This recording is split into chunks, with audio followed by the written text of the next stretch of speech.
हमें जो ना ये टो कर रहे हैं, ये देखें, ये अपनी 70 से जो है 150 को टो कर रहे हैं माशाल्लाह से। इनसे भी बात करते हैं। जी अस्सलाम वालेकुम। इस वक्त मैं मौजूद हूँ नाजाबाद सैफी अस्पताल वाले ब्रिज के ऊपर, अभी चल रहे हैं और ये हमारी गाड़ी अभी बंद है, पेट्रोल इसमें ख़त्म हो गया है। तो पेट्रोल ख़त्म होने के बाद मतलब पाँव ज़मीन पे भी नहीं रखा था। ये डिलीवरी वाले भाई जो ना ये आ गए हमें। भाईजान कितनी दूर से देख लिया था मुझे? बहुत टाइम से नोट कर रहा हूँ कि गाड़ी बंद हो गई है, इसलिए आपके पीछे आना पड़ा। थोड़े समय मेरी गाड़ी की स्पीड जो थी ना वो 100 से ज़्यादा थी और मैंने जो ना ये कहा कि क्लच पकड़ के रखो उस्मान भाई, कोई ना कोई कराची वाला आ जाएगा, और पाँव ज़मीन पे भी नहीं रखा और आप आ गए। इंशाल्लाह हम लोग यहीं पर घूम रहे हैं ना। पांडा किस लिए चला रहे थे? मेरे भाई फूड पांडा वाले हैं और हमें इन्होंने जो ना पाँव ज़मीन पे नहीं रखने दिए। हालांकि काफ़ी दूर से ये फॉलो अप कर रहे थे कि यार इनका पेट्रोल ख़त्म हो गया क्योंकि लाइट हमने बंद कर दी थी। अच्छा, पता कैसे चला कि पेट्रोल ख़त्म हो गया? गाड़ी से पता चल जाता है कि पेट्रोल खत्म हो। लाइटों की वजह से। हाँ, भाई कह रहे हैं कि लाइटों की वजह से। लाइट उस्मान भाई लाइट जलाना ज़रा।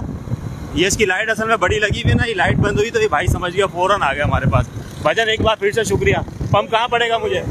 जी पंप कितनी दूर है? बस नज़दीक है, सामने ही है। भाई देखें यार, ये कराची वाले यार, मैं जो ना ये सोच रहा था कि यार उस्मान भाई गाड़ी का क्लच नहीं छोड़ना। मैंने कहा घेर निकालने के लिए भी क्लच नहीं छोड़ना, कोई ना कोई कराची वाला आ जाएगा और ये शहजादा हमारे पास आ गया माशाल्लाह से। भाई दिन में कितने लोगों को टो कर देते हो वैसे? जब गाड़ी खराब हो जाती है बस टो कर लेते। वैसे ढूंढते हो, नजरों में रखते हो? रखते उल्टे उससे आते उस आते। ये देखें भाई ने जो ना हमें पेट्रोल पंप तक पहुंचा दिया है माशाल्लाह से।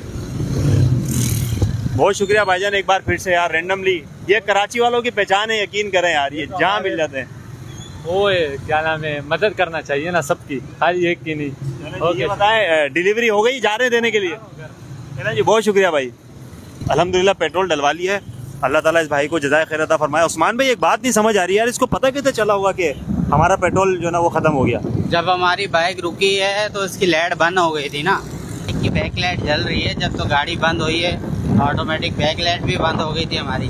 अच्छा चले ठीक है। अच्छा मज़े की बात ये है कि आप ये भी ट्रैफिक देख के बताएं कि अभी रात के कितने बज रहे होंगे।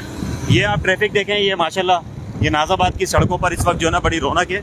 क्या टाइम हो रहा होगा? 3 सेकंड का आपको टाइम देता हूँ। आप यकीन करें इस वक्त जो टाइम हो रहा है ना वो बज रहे तकरीबन 2 बज रहे हैं, क्योंकि हम वहाँ से निकले थे नॉर्थ कराची से 1:35 पर और अभी तकरीबन ये 2 बजे का टाइम हो रहा है इस वक्त ना।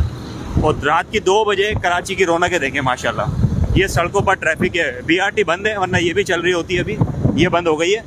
बाकी पीछे देखें माशाल्लाह सड़कों पर रश है, वरना इस टाइम के ऊपर कराची के अलावा अगर हम कहीं होते और इस तरह चलते रोड पर हमारी गाड़ी का पेट्रोल ख़त्म हो जाता और 1 से 1:30 बजे का टाइम होता तो ज़रा कमेंट्स में बताएं हमारा क्या हाल होता। बाकी कराची के लड़कों शहजादों, वैसे तो आपको बोलने की ज़रूरत नहीं है, लेकिन फिर भी बाज़ औक़ात लापरवाही हो जाती है, बंदा अपनी सोचों में चल रहा होता है। तो नज़र रखा करें आसपास, बड़ी परेशानी होती है यकीन माने। अगर वो हमारी मदद को नहीं आता तो मैं तो परेशान हो गया था यार। रात के 2 बजे का टाइम है और क्या करें, क्योंकि इस रोड पर पेट्रोल पंप भी तकरीबन 1.5-2 किलोमीटर दूर था। उस भाई ने हमें जो है तकरीबन 1.5-2 किलोमीटर का टो किया है। और मज़े की बात यह है कि पुल के ऊपर लेके गया हमें चढ़ाई पे, 70 से 150 को उसने टो किया और हम 2 बंदे बैठे हुए थे। तो बहरहाल चलते फिरते नज़र रखा करें, ये कराची का हुस्न है, इसको कायम रखना हमारी जिम्मेदारी है।